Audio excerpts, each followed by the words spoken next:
La luz de las lámparas de araña se filtraba a través de las copas de cristal, creando pequeños prismas que bailaban sobre el mantel de lino blanco. En la casa de los Arrieta, el aire siempre olía a una mezcla de sándalo y vino tinto costoso. Era una de esas reuniones donde la elegancia parece ser el requisito mínimo de entrada y las conversaciones fluyen con una cadencia ensayada. Yo estaba sentado en un extremo de la mesa, observando cómo el vapor subía de los platos recién servidos, sintiéndome extrañamente en paz. Elena, mi esposa, estaba en el centro de la atención, como solía suceder. Ella tiene esa chispa magnética que atrae las miradas y el interés de cualquier habitación en la que entre. Su risa, clara y sonora, puntuaba las anécdotas de los demás, elevando el ánimo de la cena. Sin embargo, a medida que la noche avanzaba y las botellas de Cabernet se vaciaban, el tono de sus comentarios comenzó a cambiar de la calidez habitual a una especie de sarcasmo filoso. Fue entonces cuando sucedió. Alguien mencionó las vacaciones de verano y la planificación de viajes de aventura. Elena, con una sonrisa que no llegó a sus ojos, pero que deslumbró a los presentes, dejó caer el comentario como si fuera una pieza de confeti sin importancia. Oh, si estuviéramos hablando de verdadera aventura, tendríamos que preguntarle a Rodrigo, mi ex, dijo ella, dirigiendo su mirada hacia el grupo pero evitándome a mí. Él sí sabía cómo mantener la adrenalina alta. Julián, en cambio, prefiere que su mayor riesgo sea elegir un sabor de té diferente por la mañana. La risa que siguió fue incómoda, un eco fragmentado de personas que no saben si deben celebrar el ingenio o lamentar la crueldad. El comentario no fue un desliz accidental, fue una estocada calculada bajo el disfraz de una broma ligera. En ese instante sentí como el ruido de la sala se alejaba, convirtiéndose en un murmullo sordo en mis oídos. El calor subió por mi cuello, pero no era el calor de la vergüenza, sino la chispa inicial de una reacción que decidí contener de inmediato. En lugar de saltar con una defensa herida o una risa fingida, opté por el silencio. Es fascinante cómo el silencio puede ser mucho más pesado que cualquier palabra. Me quedé inmóvil, sosteniendo mi copa de vino sin beber, con la mirada fija en un punto neutro de la mesa. Dejé que los segundos pasaran, uno tras otro, permitiendo que el peso de su comentario se asentara en el aire, sin que yo hiciera nada para aliviar la tensión de los demás invitados. El silencio se prolongó lo suficiente como para que las sonrisas de nuestros amigos se desvanecieran y se convirtieran en miradas de reojo hacia sus propios platos. La contención es una herramienta poderosa. Sabía que, si respondía con ira, me rebajaría a su nivel de inmadurez.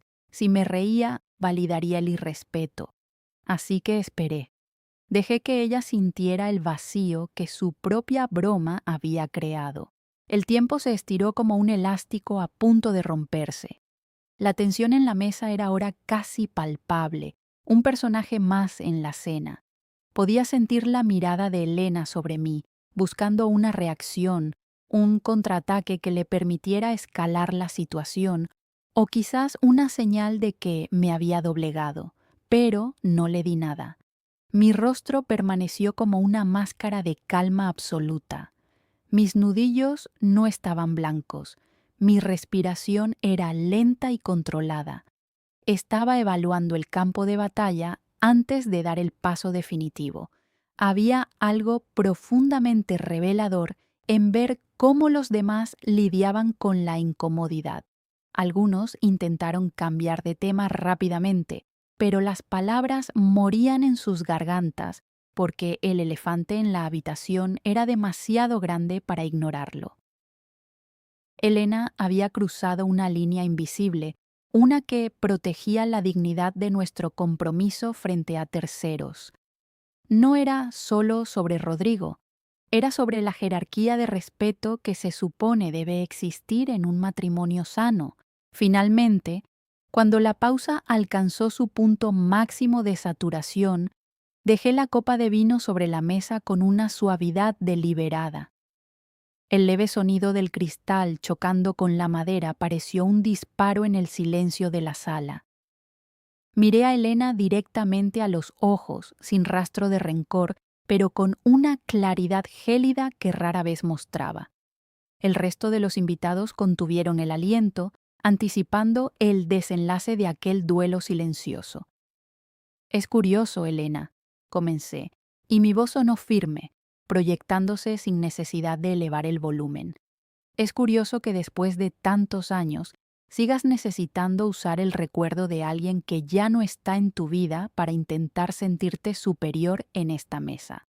Si su vida era tan emocionante, me pregunto qué dice de ti el hecho de que hoy estés sentada aquí, conmigo, intentando convencer a nuestros amigos de que preferirías estar en otro lugar». Las palabras fueron afiladas, precisas y finales.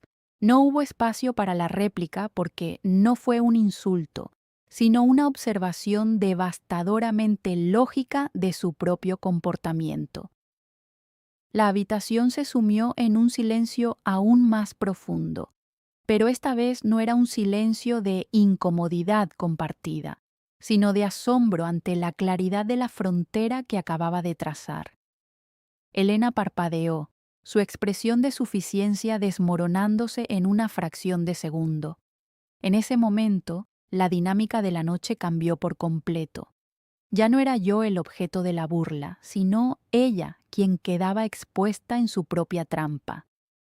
Al reformar la situación, no ataqué su carácter directamente, sino que puse un espejo frente a su conducta.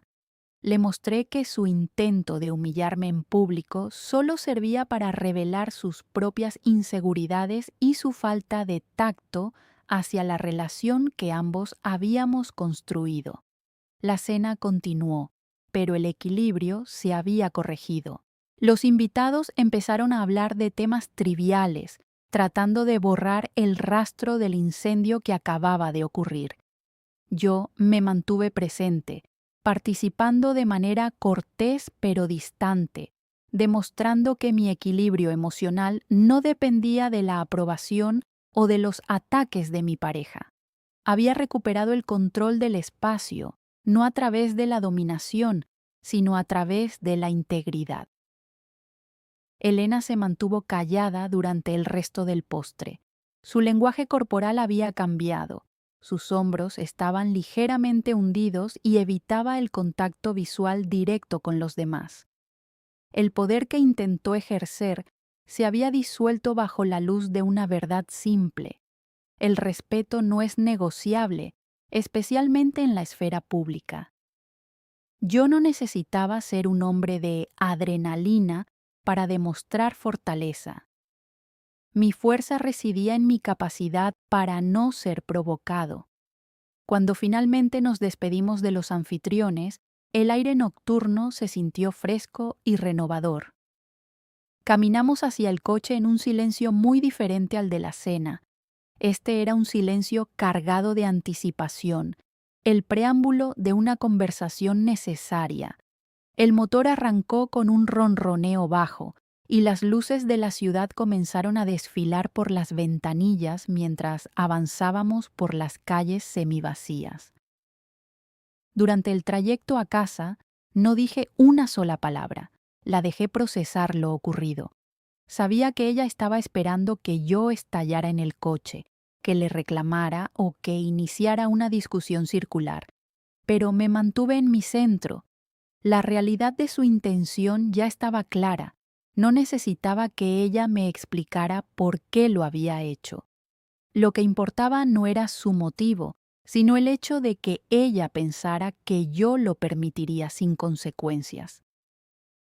La realidad de la intención es a menudo más dolorosa que las palabras mismas. Al usar a su ex para menospreciarme, ella no solo estaba siendo desleal a mi persona, sino a la historia que compartíamos. Estaba rompiendo el pacto de protección mutua que es la base de cualquier unión duradera. Mientras conducía, reflexioné sobre cómo muchas relaciones se desintegran no por grandes traiciones, sino por estas pequeñas erosiones del respeto cotidiano. Al llegar a nuestra casa, la atmósfera era pesada. Entramos y antes de que ella pudiera subir las escaleras para evitar la confrontación, la detuve suavemente en la sala de estar. No encendí todas las luces. La penumbra parecía más adecuada para la seriedad de lo que estaba a punto de decir. Ella se giró, con una expresión defensiva ya preparada en su rostro, lista para decir que solo era una broma, o que yo era demasiado sensible. Me adelanté a sus excusas antes de que pudieran salir de su boca. Elena, dije, manteniendo un tono de voz bajo y pausado. Esta noche intentaste usarme como el remate de un chiste para alimentar tu ego frente a otros. No voy a discutir si fue una broma o no, porque ambos sabemos que hubo una intención de herir. Lo que sí voy a decirte es que esa fue la última vez que permito que me faltes al respeto de esa manera, ya sea en público o en privado. Hice una pausa para que mis palabras se hundieran. Nuestro matrimonio se basa en muchas cosas, pero la más importante es el respeto. Si sientes que mi vida es demasiado ordinaria para tus estándares, esa es una conversación que podemos tener, pero nunca volverás a exponerme para ganar puntos de simpatía o atención social. Si sucede de nuevo, entenderé que ya no valoras este compromiso y actuaré en consecuencia. No es una amenaza, es un límite. Ella me miró, y por primera vez en toda la noche vi una comprensión real en sus ojos. La ligereza con la que solía tratar mis sentimientos se había evaporado, reemplazada por el peso de la realidad. Había trazado una línea en la arena, una que no era agresiva, pero que era absoluta. Le di la espalda y me dirigí a la cocina para servirme un vaso de agua, dejándola sola con sus pensamientos y el eco de mi advertencia. Esa noche marcó un antes y un después en nuestra relación. No se trataba solo de una broma sobre un ex, sino de quiénes éramos el uno para el otro.